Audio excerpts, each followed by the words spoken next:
wabarakatuh. Perkenalkan, nama saya Krisnani Putiranan Ningtyas. Saya merupakan mahasiswa dari Universitas Andalas, Fakultas Kesehatan Masyarakat, Ilmu Kesehatan Masyarakat.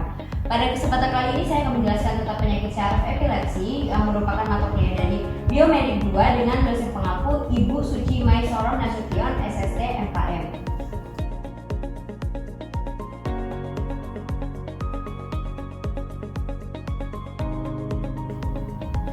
Selanjutnya yaitu saya akan menjelaskan tentang pengertian epilepsi. Epilepsi berasal dari bahasa Yunani yaitu epilambanein yang berarti serangan. Orang pertama yang berhasil mengenal epilepsi sebagai gejala penyakit dan menganggap bahwa epilepsi merupakan penyakit yang didasari oleh adanya gangguan di otak adalah Hippocrates. Epilepsi merupakan manifestasi gangguan fungsi otak dengan berbagai etiologi dengan gejala tunggal yang khas. Otak secara berlebihan dan paroksimal terdapat dua kategori dari kejang epilepsi, yaitu kejang fokal dan kejang umum.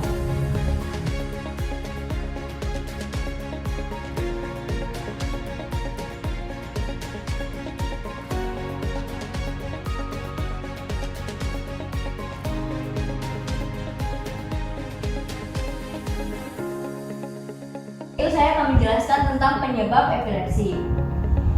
Yang pertama yaitu kelainan yang terjadi selama perkembangan janin atau kehamilan ibu. Maksudnya yaitu biasanya berupa epilepsi dengan serangan pejangan umum. Lalu selanjutnya yaitu ada kelainan yang terjadi pada saat kelahiran. Lalu selanjutnya yaitu ada cedera kepala yang dapat menyebabkan kerusakan pada otak, seperti otak hipoksia. Selanjutnya yaitu ada penyumbatan pembuluh otak atau kelainan pembuluh darah otak. Yang selanjutnya yaitu ada penyakit keturunan seperti fenilketonuria (FKU) atau sklerosis tuberosus dan neofibromatosis dapat menyebabkan kejang-kejang yang berulang. Lalu selanjutnya yaitu ada kecenderungan timbulnya epilepsi yang diturunkan.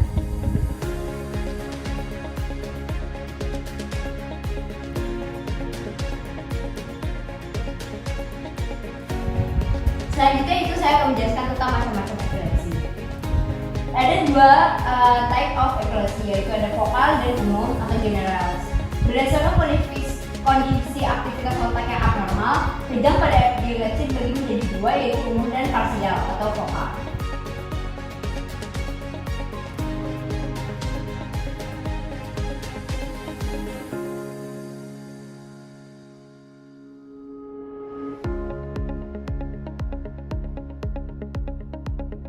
Ada macam-macam epilepsi. Seperti kejang umum terjadi pada seluruh bagian otak dan menimbulkan gejala di sekujur tubuh. Terdapat beberapa jenis kejang umum, yaitu yang pertama adalah kejang tonik-klonik, yang kedua ada kejang petit mal, yang ketiga ada kejang tonik, lalu selanjutnya ada kejang atonik, dan yang terakhir ada kejang mioklonik.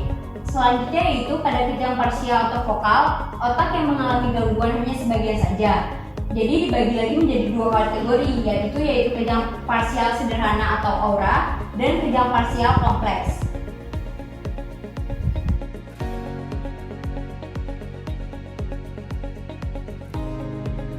Itu adalah kondisi otak normal dan epilepsi. Seperti kita lihat bahwa di sini otak normal memiliki aliran listrik yang sama rata, namun pada epilepsi ada bagian yang tidak terkena aliran listrik atau aliran listrik berlebihan pada sebagian kepala.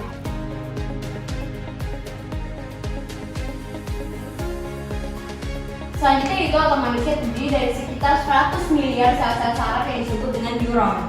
Mereka membawa sinyal ke seluruh bagian otak antara otak ke bagian-bagian lain dari tubuh. Masing-masing neuron menghasilkan sinyal listrik yang kemudian disebarkan oleh neurotransmitter dalam bentuk sinyal pengantar listrik. Yaitu gangguan listrik di otak tersebut dapat disebabkan antara lain oleh kerusakan jaringan, misalnya seperti tumor otak, cedera kepala, atau akibat gejala sisa dari suatu penyakit seperti infeksi otak seperti meningitis, encephalitis, gangguan peredaran darah otak seperti stroke, cacat lahir, kelainan genetika, serta sekitar 30% tidak diketahui penyebabnya.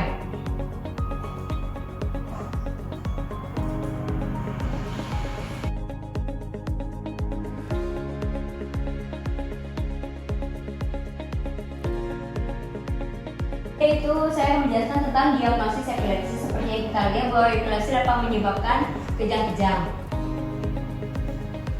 Baik, diagnosis dari epilepsi dapat ditentukan berdasarkan wawancara medis yang mendetail, pemeriksaan fisik secara langsung, dan pemeriksaan penunjangan tertentu bila dinilai dibutuhkan. Pada saat melakukan pemeriksaan fisik, dokter dapat melakukan evaluasi sistem neurologis dengan meneliti perilaku, kemampuan motorik, fungsi mental, dan hal-hal lainnya untuk mendiagnosis kondisi yang dialami serta menentukan tipe dari epilepsi.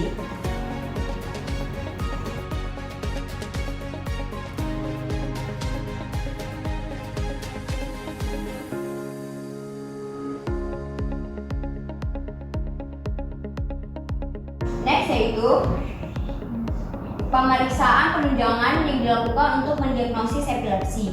Yang pertama itu ada pemeriksaan darah. Dokter dapat merekomendasikan untuk dilakukan pemeriksaan darah guna mengevaluasi adanya tanda-tanda infeksi, kelainan genetik, dan kondisi lainnya. Lalu yang kedua ada magnetic resonance imaging atau MRI, yaitu untuk mengetahui pemeriksaan medan magnet kuat dan gelombang radio untuk menghasilkan pencitraan detail dari otak.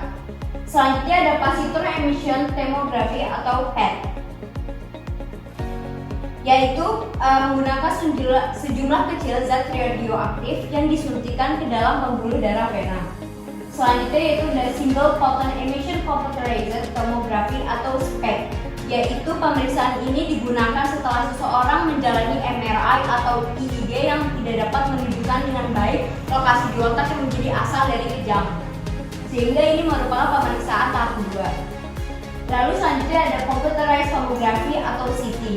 Pemeriksaan CT menggunakan sinar X untuk menghasilkan pencitraan potong hitam dari otak. Selanjutnya yang terakhir ada elektroencephalogram atau EEG, yaitu merekam kejang dapat membantu dokter menentukan jenis kejang yang dialami oleh pasien tersebut.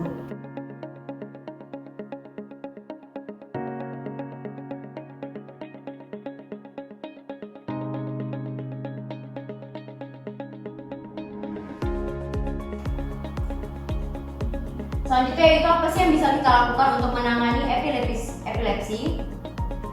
Yang pertama yaitu tata laksana fase akut atau saat kejang.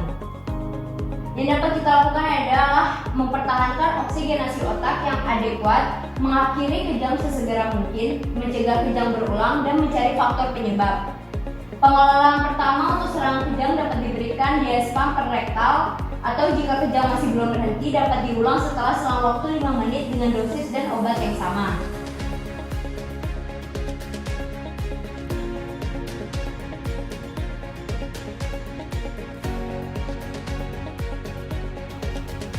Selanjutnya yaitu ada pengobatan. Tujuan utama pengobatan epilepsi adalah membuat penderita epilepsi terbebas dari serangan epilepsinya. Serangan kejang yang berlangsung mengakibatkan kerusakan sampai kematian otak sejumlah sel-sel otak.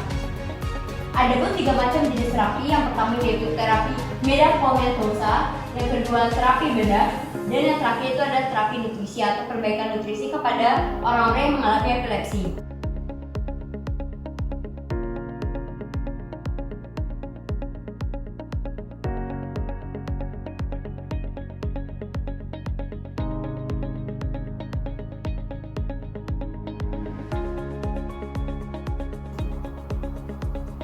Selanjutnya yaitu pencegahan epilepsi dan saran sebagai saya ahli kesehatan masyarakat, yaitu karena sebagian dari epilepsi tidak diketahui penyebab yang mendasarinya, maka belum terdapat metode pencegahan yang terbukti efektif secara sepenuhnya dalam mencegah terjadinya penyakit tersebut.